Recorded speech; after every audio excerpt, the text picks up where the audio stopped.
Welcome to Splat Communications. Kasi mo naman kaagad ang motibo dyan is perpetuation in power. So lahat ng threat sa power mo, sisirain mo talaga. It's very obvious. Sa lahat ng naririnig mo, makikita mo na ginagawa, ang motibo dyan is ayaw ko na bumaba sa akin na ito forever. Kaya sirain ko kayo lahat. Wala akong pakialam kung totoo man o hindi ang paninira ko sa inyo. Basta lang masira kayo. Yan yung motibo dyan. It's all about politics. Everything is all about politics and power. Bangag natin ang presidente. May drug addict tayo na presidente. When Marcos Jr. meron pong authentication ang pulburon video, hindi AI, at ikaw talaga yan sa video na yan. Ain't no land of misinformation, I'm the truth seeker. Cut through the lies like a blade, I'm a fact checker. Splat Communications, the social media follow. Unmasking fake news, exposing them all tomorrow. I'm on a mission, fighting for the information. No room for deception, it's time for retaliation. Splat Communications, we set the record straight. Real news, no filters, just the facts we dedicate. Fake news spreading like an epidemic outbreak, but I won't back down, I'll be the one to make them choke. Splat Communications, not that relevant until exposing all the lies. Watch it burn in hell. Magandang araw po sa lahat, Wina po ito ng Splat Communications and welcome to our channel. Ngayon po ay mayroon kaming bagong video para sa inyo na sigurado naming kakapulutan ninyo ng bagong impormasyon at kaalaman. Para po sa mga bago pa lang dito sa ating channel, huwag pong kalilimutan na mag-subscribe at mag-follow. Ugaliin din po na i-share ang ating videos para po mapagtulungan natin ang laban sa fake news, misinformation at disinformation. Hit the bell po para lagi pong updated kapag may bago tayong video at higit sa lahat, please don't skip ads. This will go a long way in helping us continue the work that we do. Maraming salamat po. In today's video, sa intro pa lang ay agad na nating na-debunk ang sinabi ni Sara Duterte ukol sa paninira na walang basehan. Galawan nila di po ba? So simpleng-simple na pitik tapos agad. Malaki na po ang nagagawa ng ating pamahalaan pagdating sa ekonomiya. Ito ay hindi mapapabulaanan sapagkat suportado ito ng datos ng mga eksperto sa buong mundo. Ikalawa ang Pilipinas pagdating sa paglago ng ekonomiya sa buong mundo. Masakit at hindi ito katanggap-tanggap sa mga DDS na nabubuhay sa kasinungalingan. Simulan na po natin ang paglalahad at pagpapaiyak. Simulan na po natin. Makikita po natin kung ano ang average gross domestic product ng mga bansa sa bawat kontinente sa mundo. Makikita na sa Asia talaga nakasentro ang pag-unlad ng ekonomiya sa buong mundo. Ang mga bansa sa Asia ay may average na 4.9% GDP growth mula Enero hanggang Hunyo ng kasalukuyang taon. Sinundan po ito ng kontinente ng North America na kinabibilangan ng United States at Canada na mayroong average na 4.3 na GDP growth rate. Ang mga bansa naman sa Europa ay ikatlo na may average na 3.85% na growth rate. Ikaapat naman ang mga bansa sa kontinente ng South America kung saan mayroong 3.7% average GDP growth rates. Sunod po dito ang kontinente ng Africa, kung saan ang average growth rate ng mga bansa dito ay nasa 3.55% mula January to June ng kasalukuyang taon. Huli naman po ang kontinenteng Oceania na kinabibilangan ng Australia at New Zealand. Ito ay nakapagtala lamang ng average na 3.3% sa kaparehong panahon ngayong taon.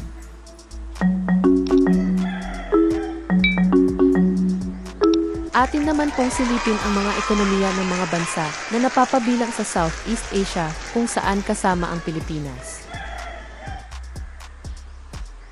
Here are the GDP growth rates of Southeast Asian countries for year-to-date January to June 2024.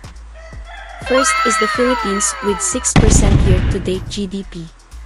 Second is Vietnam with 5.3%. Close third to fifth are Indonesia, Malaysia and Cambodia with 5.1%, 5% and 4.9% respectively. Sixth is Singapore with 3.5% GDP growth rate. 7th is Thailand with 3.3%. 8th is Laos with 3.05%, followed by Brunei and Myanmar with 2.9% and 1.65% year-to-date GDP respectively. Let us now look at the top 10 Asian economies year-to-date January to June 2024.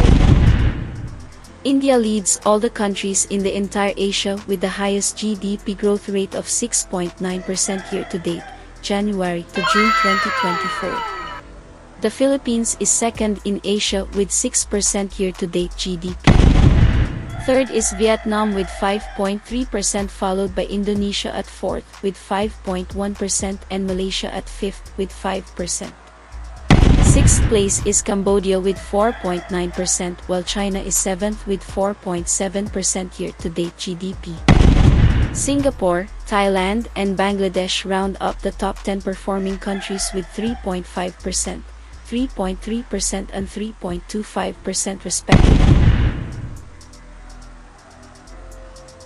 Let us now look at the top performing world economies based on the year-to-date GDP growth rates from January to June 2024. India is ranked first place against all nations of the world with their best performing economic growth at 6.9%. They are followed by the Philippines at second place with 6% growth rate. Currently third in the world with the fastest growing GDP is Vietnam with 5.3%. Fourth is Indonesia with 5.1% GDP growth rate, followed closely at fifth place by Malaysia with 5%. At sixth place is Cambodia with 4.9% and at seventh place is China with 4.7% growth rate. At eighth place is the United States at 4.3%. Ninth is Saudi Arabia with 4.2% and at 10th place is Brazil with 4% year-to-date GDP growth rate. Let us all allow this to sink in for a few seconds.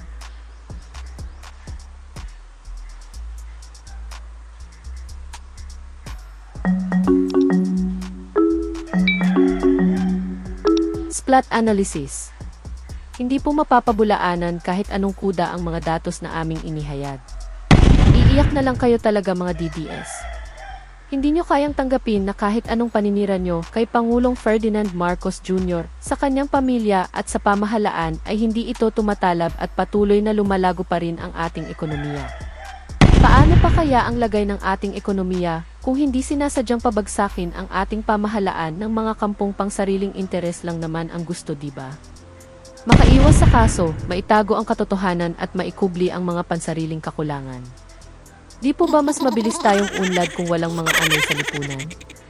Panay at tungal at ngawa at paghahanap ng pag-unlad, pero may naiambag ba man lamang sila?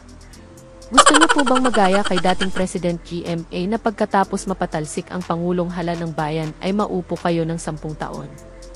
Dahil sa super liit nilang kukote, hindi nila naunawaan na ang political noise na ginagawa nila ay nakakaapekto ng negatibo sa ating bayan. Nawawalan ng kumpiyansa ang mga dayuhang mamumuhunan sa isang bansang may political instability. At ngayon nga na nagsasalita na si VP Sara laban kay Pangulong BBM, manalamin ka muna sa mga pinaggagawa ng sarili mong ama at kaalyado bago ka kumuha. Halos 10 doble ang budget ng opisina mo sa budget ng dating. Ano ba nagawa mo? Tapos may gana ka pang magreklamo? Mas marami ka pang security kesa sa Papa Sarona? Umaatungal ka pa? Di po ba typical spoiled brat at entitled mentality? Nakakatawa lang. You don't deserve to stay as VP, more so become president in the future. Not in your wildest dreams. Resign now.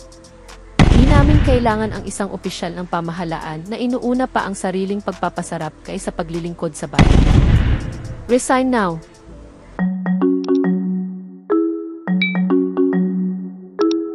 Introducing SPLAT Communications Channel Memberships. For a small amounts per month, you can help us in our crusade to share correct, relevant and timely information, spread positivity and invoke inspiration. There are 3 levels to choose from. SPLAT Beginner for 79 pesos a month, SPLAT Intermediate for 299 pesos a month and Super SPLAT for 1499 pesos per month. Each type membership provides different perks such as channel badges, priority commenting, shoutouts, discounts, one-on-one chats, advanced access to videos, private chats, and a lot more. Hurry! Become a channel member now. What can you say? Kindly share your thoughts in the comment section. We hope you learned something new today. In behalf of the entire Splat Communications team, thank you. Till next time. Please pray for world peace, please pray for the Philippines and the Filipinos. Stay safe. Rosa out. Bye.